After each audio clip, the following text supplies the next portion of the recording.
done marketing with Bookmans, for Bookmans, Hotel Congress, and now I'm open to Haunted Shoals. So if you see a string there, it's basically a bunch of smaller organizations, local businesses that either are strapped with lack of human and financial resources. So how are you able to get a bang for your buck, think outside the box, compete with those that are larger than you and have those resources? And I can only tell you right now, there is no easy button. There is no, if I had to do one thing, what is it? It's everything all the time. So that's why I can't speak enough to really investing in it, because you will see the fruits of your labor if you invest properly and you set yourself up for success. So I'm going to give you some general kind of suggestions on where to go or how to evaluate something so that you are not wasting your time or your money and you are setting yourself up once again for success.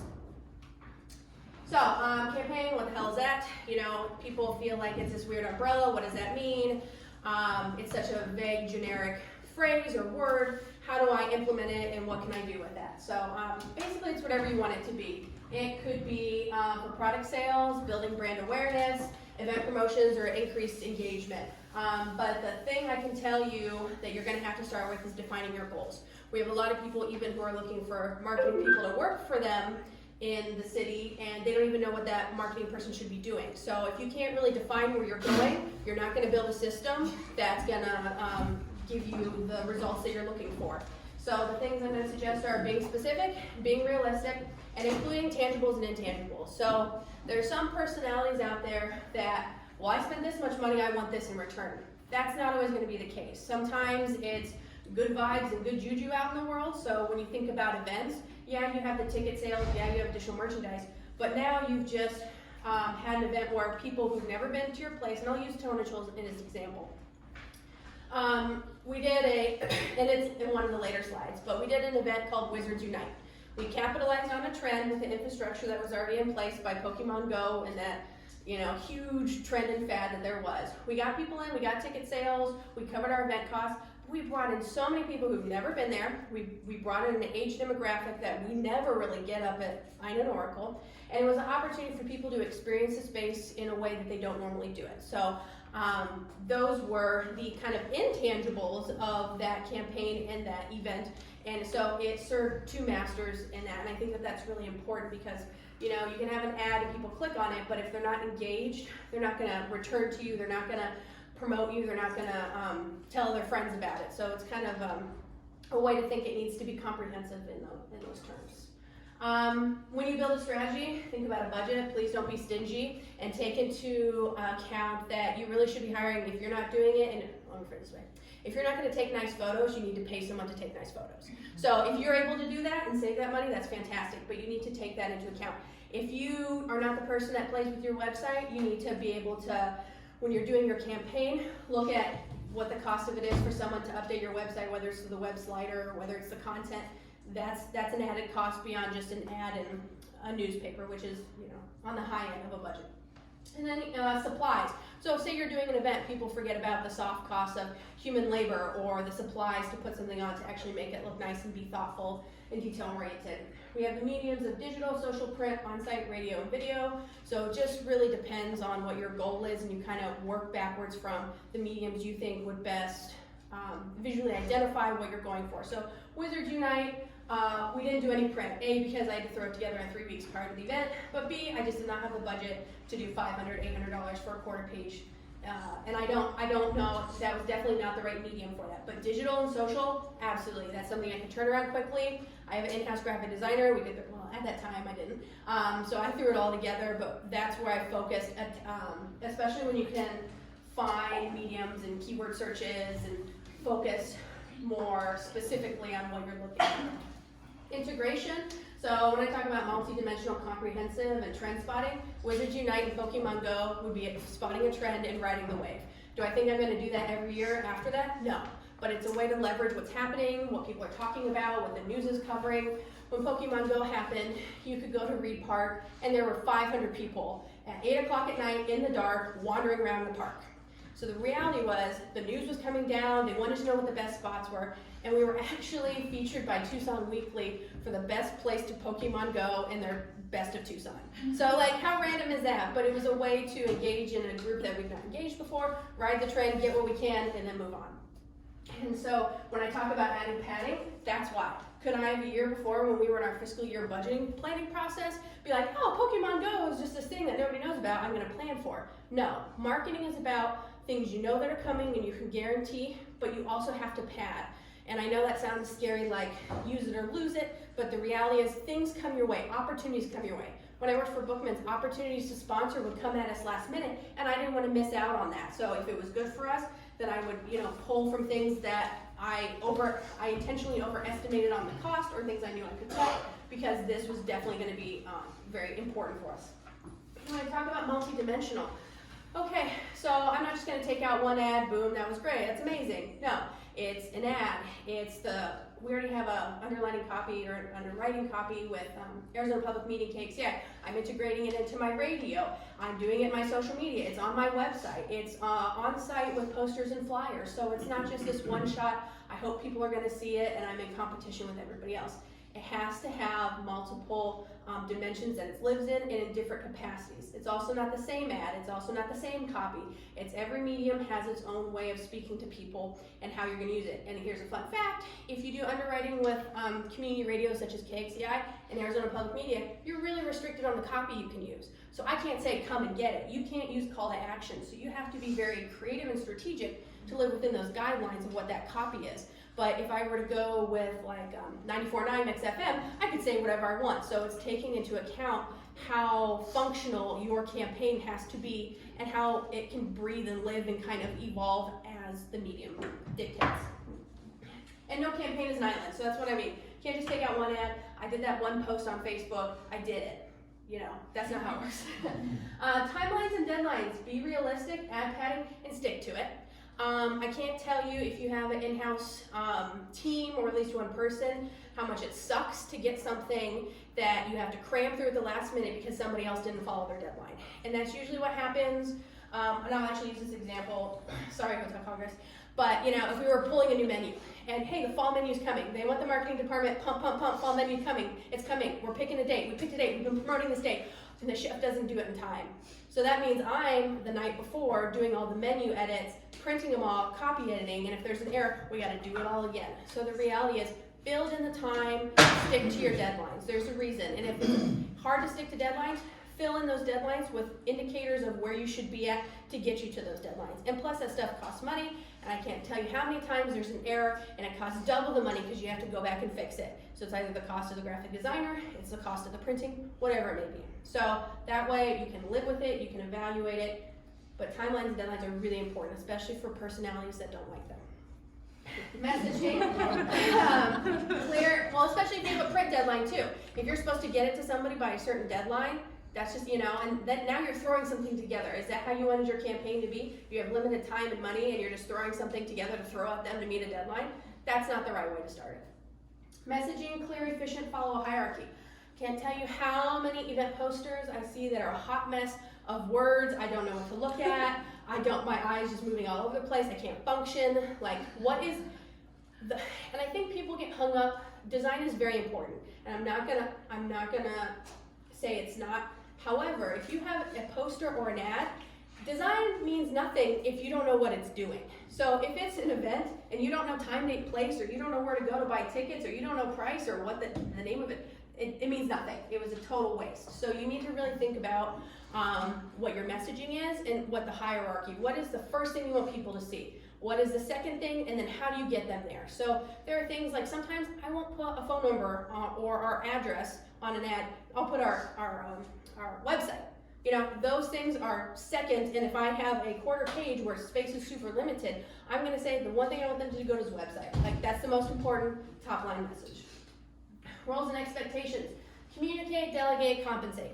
So I know what it's like to be the funnel of, we need this, let's start doing this. And then so you start putting people in roles where it's not clearly communicated that they have to do it, or they are offering or volunteering, but the reality is if their other job, or I guess the job that they're actually doing they're getting paid for, that's going to take priority. So when I talk about clearly communicating expectations to your staff or whoever it is, whether it's even yourself, what you expect yourself to be doing, and whether if you're hiring an outside professional, what your expectations are for them. Some people are like, build me an ad.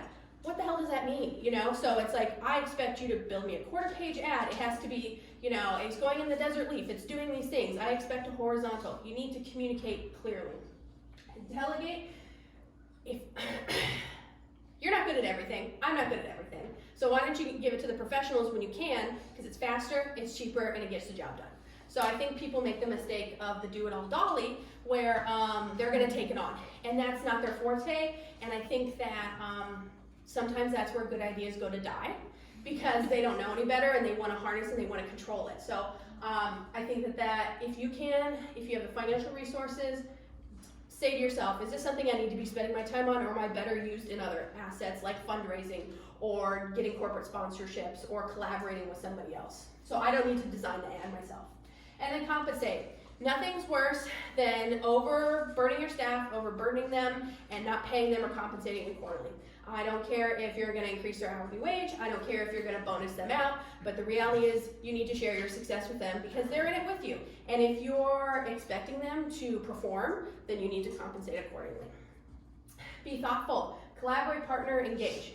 So when I talk about no campaign is an island, I can be over here waving my arms at Tohono and Shoal. It doesn't matter. I go offsite to Festival Books. I do the Insect Festival. I get out to like areas and I meet people where they are. I collaborate with other organizations and nonprofits to get in their little pool of members and kind of guests and customers.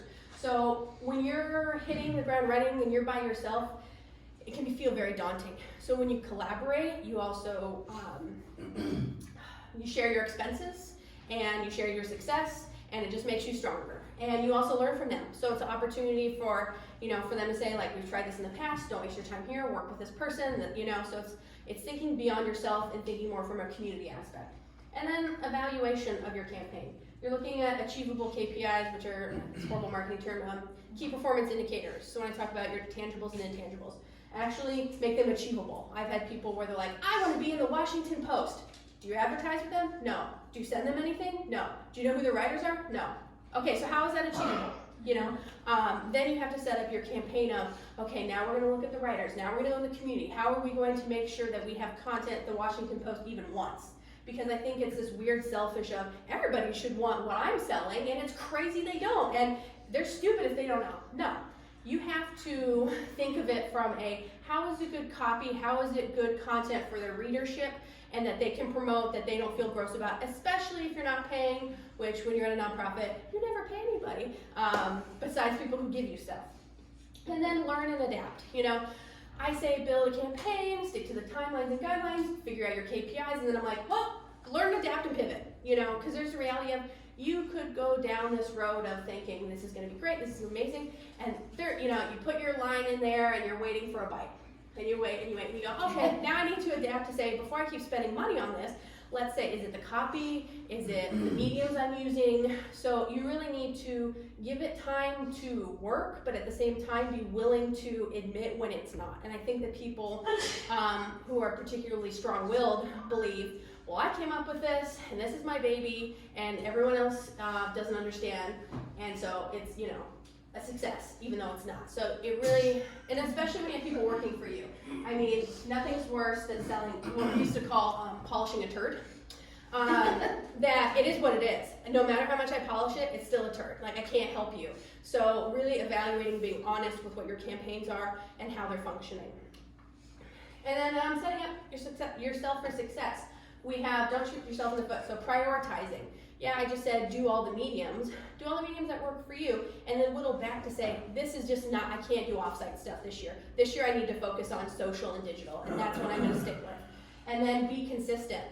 So that I posted it once on Facebook, didn't I get $1 million? No. You have to constantly post on Facebook, and you can't post the same post garbage. You need to figure out different angles to take because it increases your engagement and it excites different people in different ways. So Provide value. When I talked about trying to get free press, there's no value for them to cover you, especially if you're not an advertiser, first of all. Not that it's always pay to play, that always helps, but the reality is this something the readers even care about? So when you're writing press releases or you're paying someone to write press releases, first off, here's a tip, write it in third person, because that's the one less thing they have to do when they copy and paste and run the article. If you do the we, they have to change all that. That's more work and time. So when you use they can just plug and paste. But on top of that, what do the readers care? You know, what's the hook that you're bringing them in that they're promoting you because, you know, you're doing something. So when I think of Pokemon Go, hey, it's a huge trend. They're really into it, and I'm going to leverage that trend. So my press release was basically how Pokemon Go players can come here and what we're doing here for Pokemon Go players. It wasn't like, 200 is great, we have gardens and we have this. Nobody cares. But if I leverage the copy and what I want to talk about, they will cover it. Producing quality content. So when I talked about crappy photos, get rid of your crappy photos. There's no reason you need to have them.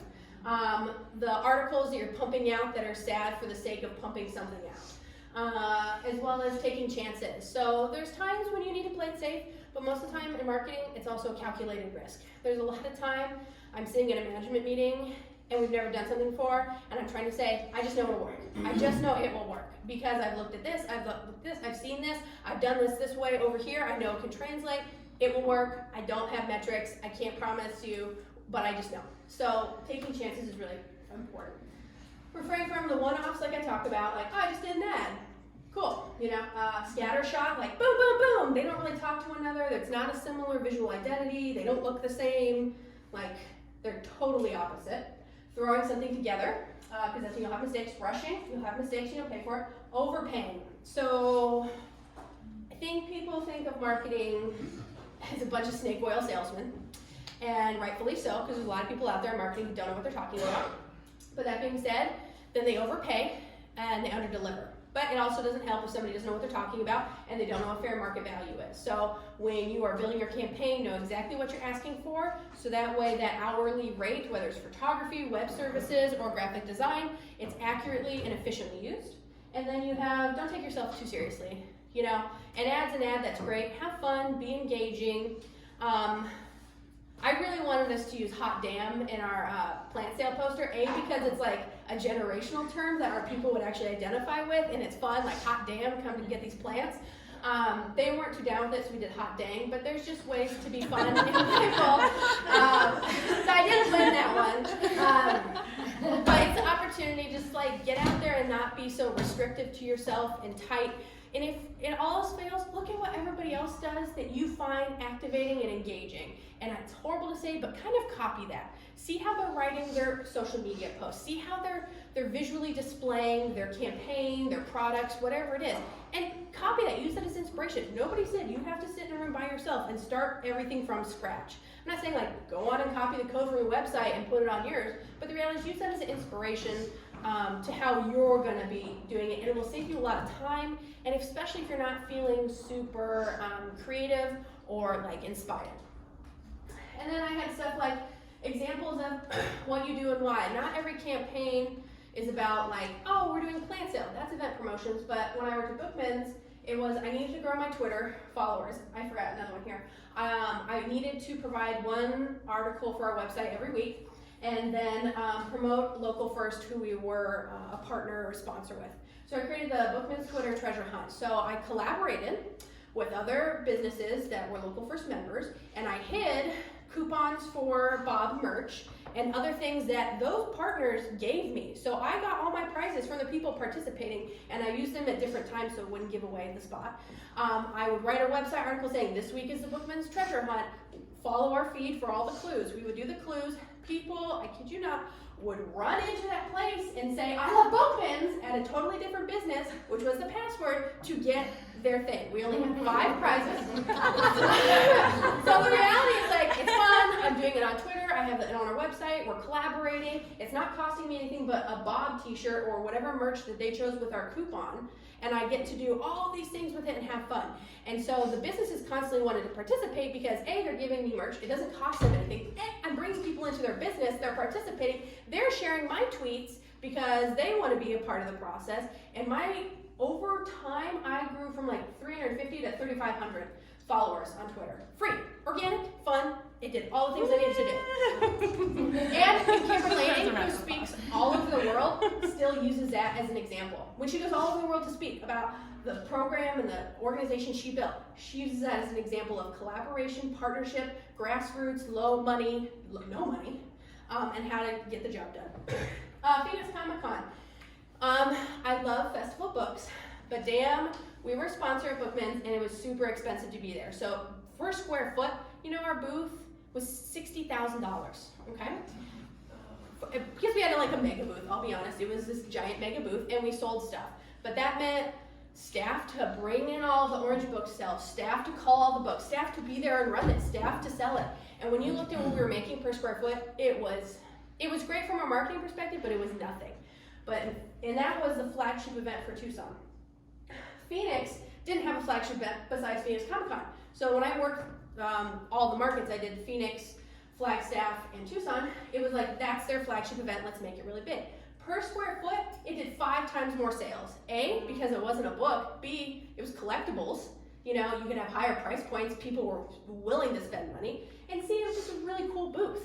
And we didn't spend a lot on people. We didn't spend a lot to be there. And so what were our goals? Selling the merchandise, promoting the product lines. You have cosplay, you have manga, you have books, you have comic books, you have movies, you have all sorts of stuff that promoted our company at that time.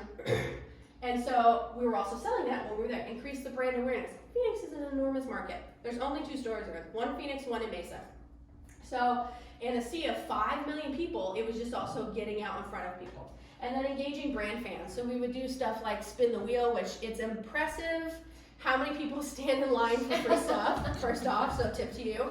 And even on the prize wheel, we padded stuff with like high fives, things like creepy winks, random things that people still enjoyed. So it's just being fun. It wasn't like, you get a pen, you get a sticker. So have actual product that people want. We were giving away the opportunity to get a stack full of comic books, whatever it may be. And then when I was at Maynard's, they really wanted us to increase the wine club membership as well as promote the private label wine. And so y'all laugh, but one of the shining moments of my career was it wasn't coming up with, but it was introducing truly to the Tucson market the wine yoke, because it's this lanyard that has a silicone holder that holds the glass of wine. And I only say that because when we would go off site, we would have a longer line at any event and people stood in line to get the wine yoke. And then when you looked at the social media of that event, everybody in every picture at Savor had a Maynard's wine club lanyard on. So we were in their pictures for free. We were giving away a quality promotional item. That's another thing. Don't make promotional items that are garbage that people are going to throw away. That was $1.67 when we ordered 5,000. They were black with white text on it, beautiful, long-lasting. We had more people waiting in line at our table at any event than any other table of our competitors, even the check-in table, and people were willing to pay for those, and we were giving them away for free. And so now they're going around town wearing it wherever they're going with the Maynard's logo on it. They took it to other events like Savor or The Event or Crush, and that's what they were wearing. So that's a huge success for $1.67 a person in promotional item. And they still wanted to wear it. And they kind of became brand ambassadors of where people could also get them when you're at the event. Let's see. Here I did Adopt-A-Bee, which was a play with Greg Larson's. I just saw Greg Larson's Know Your Insects poster. I guess it was a t-shirt and it had insects and they called them 5 minutes. Aha, yeah. And so it became a way to do a digital campaign. If you've ever run a campaign for a nonprofit, they're really expensive. You have appeals, which is printed materials. This was something that could live digitally and that we could change. We're promoting pollinators, specifically native bees. Nobody in town was really doing that. And I also want to make native bees cute, approachable, and I don't use the word sexy, but when people are like, butterflies, they're so cool, dragonflies, they don't really think about the bees, everyone's afraid of them. So it's a way to also increase engagement and then re-educate the community. I created, which will come out, should be in April, but Home Sweet Habitat, which was a collaboration with artists and educators to create habitats. This is actually the image from IKEA, who gave artists leftover materials to make native animal, creature habitats throughout cities. So I was like, we could do that, and they could become art pieces and live on the grounds and educate, and we're collaborating, and it's low cost and entry, but high digitally and social sharing.